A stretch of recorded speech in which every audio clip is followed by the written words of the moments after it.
This is the 7th of December 2024 and I'm going to Isha Yoga Center for the first time through a bus for one day. It's a one-day trip. And what else do I have to add? Nothing much for now. I'll just update on the way. This is my personal vlog. Kadinagapalli Station, platform number 8. Will arrive shortly on Kadinagapalli Station, platform number 1.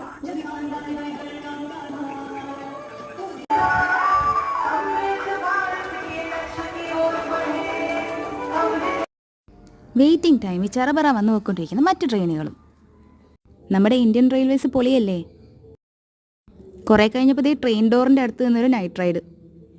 Bangalore Days ഇറ്റ് സാറ പറയുന്ന പോലെ ഓരോ ജനാലകളിലൂടെയുള്ള കാഴ്ചകൾ വ്യത്യസ്തമാണ്. അങ്ങനെ ഞങ്ങളുടെ സ്കൂളിലേക്ക് തിരിയുന്ന കർബല ജംഗ്ഷൻ. എങ്കിൽ പിന്നെ ഒരു വ്ലോഗ് അപ്ഡേറ്റ് ആയാലോ. സ്കൂളിൻ്റെ അടുത്തൂടെ ഇഷ യോഗ സെന്ററിന് ജേർണി. പിന്നെ ആകാശവും ഭൂമിയും റോഡും എല്ലാം രാത്രി നോക്കിയിരിക്കുന്ന ഞാൻ.